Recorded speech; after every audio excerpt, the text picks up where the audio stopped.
আসসালামু আলাইকুম রহমতুল্লাহ। আমি মামুন খলিফা বলছি এবার অক্সিজেন বিডি থেকে।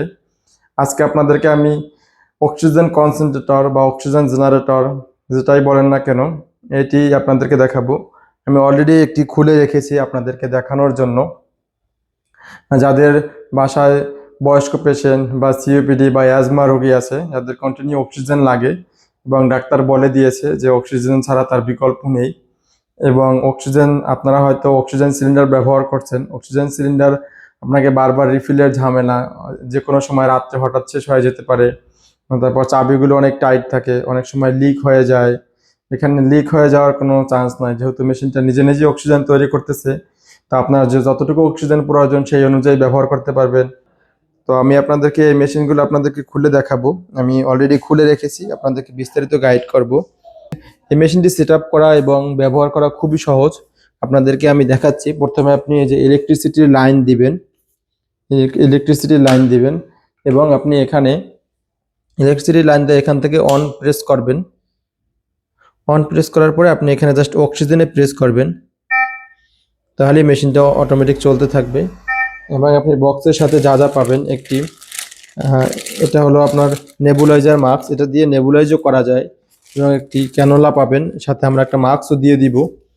এবং আপনার মেনু পাবেন, এবং সাথে আপনি হিউমিডিফায়ার পাবেন। এবং হিউমিডিফায়ারটি আপনি এখানে কানেক্ট করবেন, এবং আপনি এখানে অক্সিজেনে প্রেস করে দিবেন। অক্সিজেনে প্রেস করার পর আপনি এখান থেকে কমাবেন বাড়াবেন কতটুকু, ডাক্তার আপনাকে যতটুকু অক্সিজেন দিতে বলবে। এখানে 1 লিটার মানে মিনিটে 1 লিটার অক্সিজেন দিবে। তো আপনার যদি 3 লিটার অক্সিজেন প্রয়োজন হয়, সেক্ষেত্রে আপনি 3 লিটার অক্সিজেন এখান থেকে দিবেন। আপনাকে আবারও আমি সহজে বুঝাচ্ছি।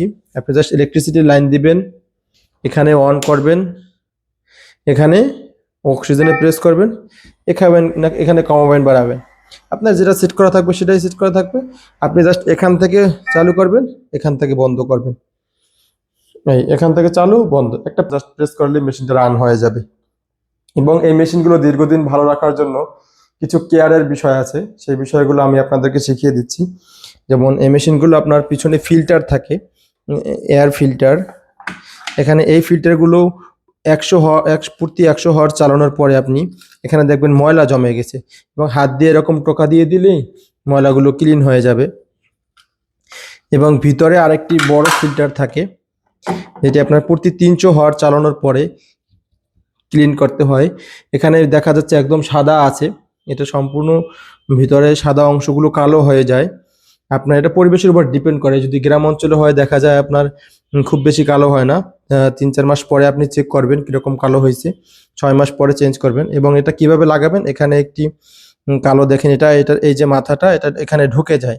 তো আপনি এখানে রেখে জাস্ট প্রেস করলেই হয়ে যাবে, এবং বের করবেন, এটা এখান দিকে দিয়ে টেনে বের করে ফেলবেন।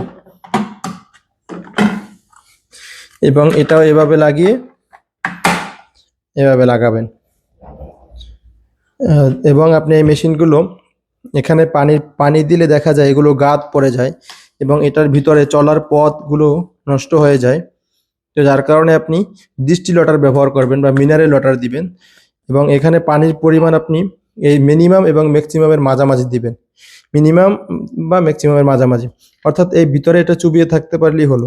খুব বেশি এটার ম্যাক্সিমামের উপরে যাওয়া যাবে না, কারণ তখন আপনার পানি এই পর্যন্ত যদি থাকে এবং এটা যখন চলবে বাবল হবে, তো বাবলের কারণে পানি এসে আবার এখান থেকে নল দিয়ে যদি নাকে না এসে পড়ে, এটা ইনশিওর করতে হবে।